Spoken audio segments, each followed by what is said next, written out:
Foothills Highway, which is also Highway 36 as it comes out of Boulder.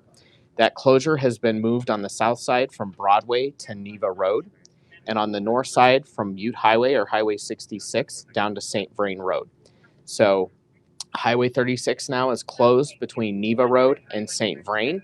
The north side of that and the south side of that are now open. Probably the other more significant news of today is damage assessment teams continued in the field on the CalWood fire.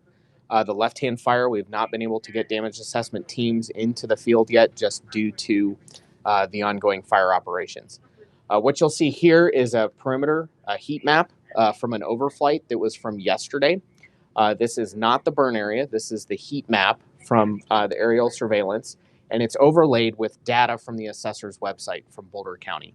And so each of these green dots or the green circles are actually residences that are on the assessor's office website. So down here, we reported last night 26 damaged structures and residential homes. Predominantly down here, our damage assessment teams were able to get into the field and confirm everything up through about this portion of the fire. On this high end, there has been no additional lost structures, no additional damaged structures. We're not aware of anything that was lost in suppression efforts. And so in this part of the heat map, all of the structures that we reported, the prior 26, were not aware of any new residential structure losses.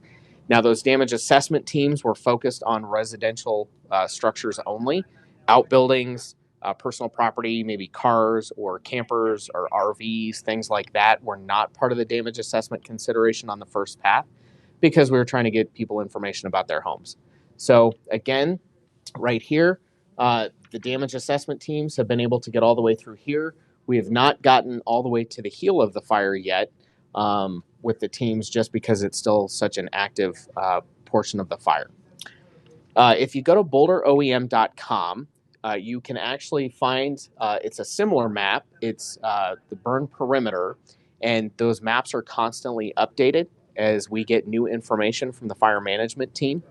And if you go to boulderoem.com, and I'll walk you through how to find that map, you can actually put in your residential address, and then it'll pin drop in that map so you can see exactly where specifically your home or a friend's home or a loved one's home might be in the grand scheme of things, whether it's within the burn perimeter or whether it's in a closure area or an evacuation area. So if we turn over here, we're a dispatch, by the way, where they get all the 911 calls for Boulder County.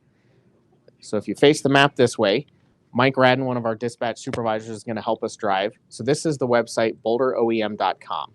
So if you go to Boulder OEM, on the ribbon on the top, you'll see a button called Emergency Status. Hover over that, go down to Public Information Map. If you click on that, it'll pull up the current incident map. And there you will see the evacuation warning areas, the evacuation order areas, as well as the burn areas. And so you can see here, I don't know how well it shows up on camera, but Likens Gulch is just east of the burn area, which is that dark gray area. So if you want to search an address, you can go up on the top right, and the second icon in is a pin drop. If you click that, you can type in an address, and we'll use the Greenbrier Inn, for example. Start typing it in, click, and you'll see a pin drop. Now this one is right on the highway, right at the intersection of Lefthand Canyon Drive and Highway 36. And so you can zoom in, you'd be able to see where it is in relationship to evacuation areas, as well as the burn perimeter from the latest data that we have. That information is constantly updated as we get new information. So this is a great resource if you're not aware of it, that's available. With respect to the evacuation orders, I know we've got lots of questions around road closures and evacuation orders. Those are constantly reassessed. I've said that before. We expect there to be more assessment about that tonight once field personnel are in and we can brief with the incident command staff. And we'll see what that leads to tomorrow, if they remain static or if there's going to be any change to those. As soon as we have information, we'll update you and bring it to you. Thanks.